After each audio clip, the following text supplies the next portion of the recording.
Hello my dear friends, स्वागत है आपका आपके अपने यूट्यूब चैनल JK24 स्टडी में। माय डियर दोस्तों, आज की शानदार वीडियो में हम पढ़ने वाले हैं NCERT गणित का अध्याय नंबर 8, यानी कि इसकी आज हम प्रश्नावली 8.1 का प्रश्न नंबर 9, 10 और 11 बहुत ही अच्छे तरीके से सॉल्व करने वाले हैं। चलिए वीडियो को स्टार्ट करते हैं। कहता है त्रिभुज ABC में जिसका कोण B समकोण है, यदि tan A बराबर 1/√3 तो निम्नलिखित के मान ज्ञात कीजिए। यानी कि इसके जिस क्वेश्चन के अंदर दो क्वेश्चन और दे दिए हैं हमें, तो चलिए कर लेते हैं। यानी कि कोण एक जो त्रिभुज है ABC, तो चलिए एक त्रिभुज बना लीजिए यहाँ पर। तो यहाँ पर एक त्रिभुज बनाइए AB और C। AB इसमें समकोण है और C ये रहा, ठीक है। ABC एक त्रिभुज है और tan A बराबर 1/√3, ठीक है ना, 1/√3 दे दिया है, ठीक है। क्वेश्चन नंबर आपका 9 है। अब देखिए यहाँ पर जब हमें ये मान दे दिया है, हम जानते हैं कि लाल बटे कक्का एक ट्रिक होती है। चलिए आ जाइए लाल बटे कक्का पे। लाल बटे कक्का, अगर यहाँ पर हम आपसे पूछें ये बताइए tan का कौन सा है, तो tan का ये रहा। तो tan का क्या है, लंब बटे आधार। लंब बटे आधार, तो लंब कौन सा हो गया, ऊपर वाला हो गया लंब, नीचे का ये हो गया आधार। तो कहने का मतलब एक यहाँ पर जो है वो आपका लंब है और आधार कितना है, √3। अब सबसे पहले इसका कर्ण निकाल लीजिए। ये कर्ण यानी कि हाइपोटेनियस इसका निकाल लीजिए। तो यहाँ पर पाइथागोरस प्रमेय से, पाइथागोरस प्रमेय से पाइथागोरस लगा दीजिए। पाइथागोरस होता है कर्ण स्क्वायर बराबर लंब स्क्वायर प्लस आधार स्क्वायर। अब देखिए यहाँ पर कर्ण आपका जो है वो यहाँ पर कुछ है नहीं, तो k मान लीजिए, ठीक है। तो k स्क्वायर बराबर लंब कितना है, 1 है, 1 का स्क्वायर, आधार कितना है, √3 है, तो √3 का स्क्वायर। तो यहाँ पर देखिए हो जाएगा 1 प्लस √3 का √ हट जाएगा स्क्वायर से, 3 बचेगा, 1 और 3 4 होता है। तो k बराबर हो जाएगा √4 का 2 आ जाएगा, तो k बराबर आ जाएगा 2। तो कहने का मतलब इसका जो कर्ण है, ठीक है ना, इसका कर्ण आपका 2 आ गया है, ठीक है। ये जब 2 आ जाएगा, अब हम क्वेश्चन देख लेते हैं। हम इसका क्वेश्चन नंबर 1 देख लेते हैं। देखिए क्वेश्चन 1 है sin A × cos C plus cos A × sin C। चलिए sin का हम जानते हैं लंब बटे कर्ण होता है। sin A की बात की जा रही है, sin A की, तो A पर आ जाइए, sin A का लंब बटे कर्ण, तो लंब ये हो जाएगा और कर्ण ये हो जाएगा, तो कितना होगा 1/2 गुणा cos C। तो C पर आ जाइए यहाँ पर। अब C पर जब हम आएंगे तो ये वाला आधार बन जाएगा और ये वाला लंब बन जाएगा, ये कर्ण बन जाएगा, क्योंकि कर्ण वही रहता है, कर्ण नहीं बदलता है। तो कहने का मतलब ये आधार बन गया, तो आधार बटे कर्ण हो जाएगा, तो आधार 1/2 हो जाएगा। इसका मतलब 1/2 हो जाएगा प्लस cos C। तो एक ही बात हो रही है यहाँ पर, कोण एक ही, तो ये आधार होगा। cos का मतलब होता है आधार बटे कर्ण, तो आधार √3 हो गया, कर्ण हो गया 2, तो √3/2 हो जाएगा गुणा sin C की बात हो रही है यहाँ पर। sin C ये रहा, तो ये आधार बन जाएगा, ये लंब बन जाएगा। sin का होता है लंब बटे कर्ण, तो लंब ये होगा, √3/2 हो जाएगा, ठीक है। अब यहाँ पर देख लीजिए, इन दोनों की मल्टीप्लाई होगी तो 1/2 दूनी 4 हो जाएगा। इन दोनों की मल्टीप्लाई होगी तो √9 हो जाएगा अपॉन ये 4 हो जाएगा। यहाँ पर देखिए, तो ये अगर हम दोनों के लिए कॉमन लेना चाहें तो 4 ले सकते हो यहाँ से, यानी कि इनका एलसीएम 4 आ जाएगा। यहाँ पर ये हो जाएगा 1 प्लस ये √9 का अगर हम वर्गमूल निकालें तो यहाँ पर 3 आ जाएगा, ठीक है। तो ये हो जाएगा 1 और 3, यानी कि ये दोनों 4 हो जाएगा, 4/4 बराबर हो जाएगा 1, ठीक है। यानी कि इस क्वेश्चन का आंसर कितना आ गया, 1 आ गया, ठीक है। अब हम इसका सेकंड पार्ट देखते हैं, यानी कि दूसरा क्वेश्चन देखते हैं इसका।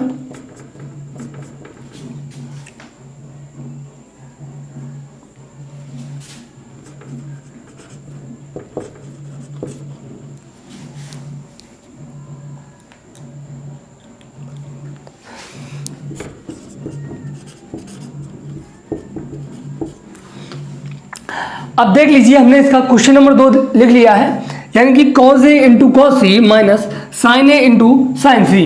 देखिए यहाँ पर क्या करना है, सिंपली मान लगा दीजिए, इनका जो वैल्यू है वो लगा दीजिए cos A। तो cos A की बात की जाएगी तो ये आधार होगा और ये कर्ण होगा, ये लंब हो जाएगा। आधार बटे कर्ण होता है तो √3/2 हो जाएगा, इसका मतलब गुणा cos C। तो cos C इस पे आ जाओ, तो आधार बटे कर्ण, अब ये आधार बन जाएगा, कर्ण 2 रहेगा, यानी कि 1/2 हो जाएगा माइनस। साइन ए की बात हो रही है तो ए ये है, तो कहने का मतलब लंब बटे कर्ण होता है, तो लंब 1/2 हो जाएगा गुणा साइन सी, यानी कि अब ये वाला आधार बन जाएगा, ये लंब बन जाएगा। तो देखिए लंब बटे कर्ण होता है तो √3/2 हो जाएगा, ठीक है। अब हम इन्हें फाइनली क्या है, इन दोनों को मल्टीप्लाई कर दो तो √3/2 दूनी 4 आ जाएगा, माइनस √3/4 हो जाएगा। अच्छा एक बात बताइए, यहाँ पर √3/4 है, √3/4 है, दोनों एक दूसरे से घट रहे हैं, तो कहने का मतलब क्या बचा, 0 बचा, ठीक है। इसका आंसर आ गया 0 और इसका आंसर आ गया 1, ठीक है। तो अब हम इसका क्वेश्चन नंबर 10 देख लेते हैं। तो क्वेश्चन नंबर 10 कहता है कि त्रिभुज PQR में जिसका कोण Q समकोण है, ठीक है, PR + QR बराबर है 25 सेंटीमीटर और PQ बराबर 5 सेंटीमीटर है। साइन P, cos P और tan P का मान ज्ञात कीजिए। बहुत ज़्यादा सिंपल क्वेश्चन है, चलिए करते हैं। एक त्रिभुज है PQR, बना लीजिए, यहाँ पर एक त्रिभुज बना लीजिए PQ और R। ये है PQ और R। Q कहा गया है कि Q जो है समकोण है, ठीक है, हमने Q समकोण बना दिया। अब क्वेश्चन कहता है कि PR + QR बराबर जो है 25 सेंटीमीटर है और PQ जो है वो आपका 5 सेंटीमीटर है, ठीक है। यानी कि ये वाली जो दूरी है, ये वाली जो है 5 सेंटीमीटर है और ये वाली यानी कि ये और ये दोनों मिला करके जो है 25 सेंटीमीटर दिया है, ठीक है। अच्छा एक बात बताइए, हम इसको यहाँ पर x मान लें, इस वाली दूरी को यहाँ पर x मान लें, ठीक है, तो ये 25 - x हो जाएगी। अभी हो जाएगी कि नहीं हो जाएगी, बिल्कुल हो जाएगी, ठीक है। ये 25 - x हो जाएगी, अगर हम इसे x मानते हैं तो ये 25 - x हो जाएगी। चलिए बहुत बढ़िया। तो अब हमें यहाँ पर हमें ये तीनों वैल्यू निकालना है। तो सबसे पहले हमें पाइथागोरस प्रमेय लगा देना है यहाँ पर, तो लगा दीजिए पाइथागोरस प्रमेय है, ठीक है। तो पाइथागोरस प्रमेय होती है आपकी कर्ण स्क्वायर बराबर लंब स्क्वायर प्लस आधार स्क्वायर। कहने का मतलब कर्ण जो है वो आपका x² हो जाएगा, लंब कितना है 25 - x² हो जाएगा, प्लस आधार जो है आपका 5x 5 का स्क्वायर हो जाएगा, ठीक है। देखो ये x² ही रहेगा बराबर a - b का होल स्क्वायर, a - b का होल स्क्वायर लगा दो तो क्या होता है यानी कि 25 का स्क्वायर प्लस x² माइनस का क्या हो जाएगा 2ab यानी कि 2 × 25 × x प्लस 25 का बराबर करोगे तो 25, 5 का बराबर करोगे 25 हो जाएगा यहाँ पर। अब देखो यहाँ पर देखो ये हो जाएगा x² बराबर 25 का 625 होता है प्लस x² माइनस का 25 दूनी 50x प्लस 25, ठीक है। देखो यहाँ पर x² प्लस का, यहाँ पर भी प्लस का, अगर हम इसे भेज दें इधर तो क्या हो जाएगा 0 हो जाएगा। तो कहने का मतलब x², ये वाला इधर लाओ तो माइनस का x² हो जाएगा बराबर 625 माइनस का 50x प्लस का 25, ठीक है ना। ये दोनों कट जाएंगे, क्या हो जाएगा 0 हो जाएगा। हम इसे इधर ले आएंगे तो ये हो जाएगा 50x जो है प्लस का हो जाएगा, इधर माइनस का है 625 और 25 कितना हो जाएगा, ये आपका हो जाएगा 650, ठीक है ना, 650 हो जाएगा। हम यहाँ पर एक 0 से एक 0 काट देंगे, 5 एकम 5 होता है, 5 एकम 5 हो गया, 5 × 15 हो गया, यानी कि x बराबर आ गया 13। कितना आ गया x बराबर 13 आ गया, यानी कि ये वाली जो है ये 13 है, ठीक है। तो 25 - x तो 25 - 13 तो ये वाली कितनी आ जाएगी 12 आ जाएगी, ये 12 आ जाएगी, ये 13 आ जाएगी, ठीक है। यहाँ तो कोई प्रॉब्लम नहीं होनी चाहिए। अब देखो अब हम यहाँ पर कर देते हैं, ठीक है। इधर देख लीजिए क्वेश्चन कहता है साइन P cos P और tan P का मान ज्ञात कीजिए। देखो अब यहाँ पर समझो tan P यानी कि कोण P का जो है हमें साथ में लेकर चलना है। कोण P की तरफ देखो तो ये आधार बन जाएगा, लंब बन जाएगा, ये कर्ण बन जाएगा। तो देखो साइन का फॉर्मूला होता है लंब बटे कर्ण, तो लंब बटे कर्ण, तो लंब यहाँ पर है 12, कर्ण कितना है 13, तो 12/13 हो जाएगा। कॉस का होता है आधार बटे कर्ण, आधार बटे कर्ण, तो आधार यहाँ पर 5 है, कर्ण जो है 13 है, तो 5/13 हो जाएगा। tan का होता है लंब बटे आधार, तो लंब कितना है यहाँ पर 12 और आधार है 5, तो 12/5। तो कहने का मतलब ये जो है इतने सारे इनके जो है सभी इनके जो है आंसर हो जाएंगे। ठीक है, चेक कर लीजिए फटाफट। और चलिए अब अगला क्वेश्चन करते हैं। अब हम इसका क्वेश्चन नंबर 11 देख लेते हैं। बताइए कि निम्नलिखित कथन सत्य है या असत्य है, कारण सहित अपने उत्तर की पुष्टि कीजिए। यानी कारण बताइए, अगर असत्य है तो क्यों असत्य है, सत्य है तो क्यों सत्य है, तो इसका कारण बताइए। चलिए, पहला है कि tan a का मान सदैव 1 से कम होता है, यानी कि tan a का मान जो है सदैव 1 से कम होता है।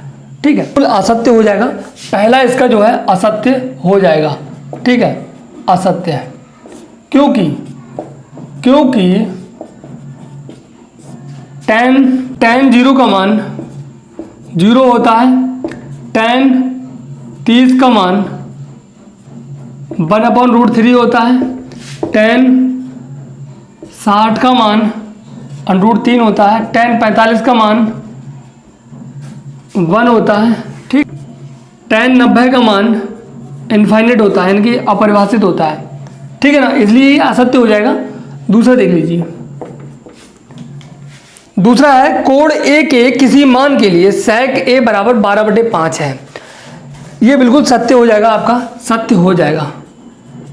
क्यों? क्योंकि इसमें कहा गया कि sec a बराबर जो है 12/5 है। ठीक है, तो हम जानते हैं लाल बटे कक्का में, तो लाल बटे कक्का में जो कॉस का फॉर्मूला होता है वो आधार बटे कर्ण होता है, यानी कि sec का हो जाएगा कर्ण बटे आधार। कर्ण बटे आधार जो है वो sec का फॉर्मूला बन जाएगा, तो कर्ण बटे आधार। तो यहाँ पर देखिए एक त्रिभुज बना लीजिए, समकोण त्रिभुज। ये हो गया A, ये B और ये C। तो कर्ण यहाँ पर कितना हो जाएगा 12, आधार जो है वो आपका 5 हो जाएगा। यहाँ पर देखिए सबसे बड़ी भुजा 12 है, और वैसे भी दिख रहा है कि 12 जो है बड़ी भुजा है।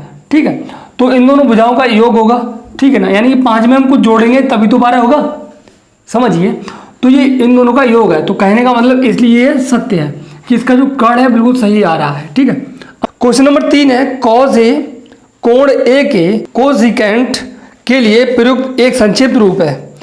यानी कि जो कॉस है, कॉस जो है असत्य है। कॉस ए कोसाइन के लिए, यानी कोसाइन के लिए प्रयुक्त एक संक्षिप्त रूप है।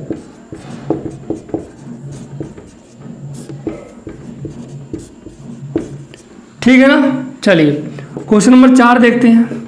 ए कॉट और ए के गुणनफल होता है क्या, यानी कि कॉट ए, तो जो कॉट ए है वो कॉट और ए दोनों अलग अलग गुणनफल होता है क्या, बिल्कुल नहीं होता है, क्योंकि असत्य, यानी इसे कह सकते हो आप असत्य है, असत्य है। क्योंकि कॉट ए कोटेंजेंट ए होता है। ठीक है ना, 5वां देख लीजिए। किसी भी कोण थीटा के लिए साइन थीटा बराबर 4/3, ये भी आपका असत्य हो जाएगा। क्या हो जाएगा, असत्य हो जाएगा। यानी कि साइन थीटा बराबर कहा गया क्योंकि यहां पर साइन थीटा की बात हो रही है, वो भी 4/3। ठीक है, साइन का मान, यहां पर एक त्रिभुज बना लीजिए। साइन का होता है लंब बटे कर्ण, तो लंब कितना है यहाँ पर, लंब है आपका 4, कर्ण है 3। कभी ऐसा हो सकता है कि जो लंब से कर्ण छोटा हो, यहाँ पर छोटा दिख रहा है जबकि लंब बड़ा है, तो इसलिए जो है ये मान इसका नहीं हो सकता। ठीक है, असत्य है क्योंकि साइन थीटा बराबर 4/3। यहाँ कर्ण छोटा है। ठीक है ना, तो उम्मीद करते हैं आपको ये क्वेश्चन बहुत ही अच्छे तरीके से समझ में आ गए होंगे। अगर आपको ये वीडियो अच्छा लगा है तो प्लीज़ वीडियो को लाइक कीजिए और अपने सभी दोस्तों में अधिक से अधिक शेयर कीजिए। तो मिलते हैं अगले वीडियो में, तब तक के लिए जय हिंद, जय भारत।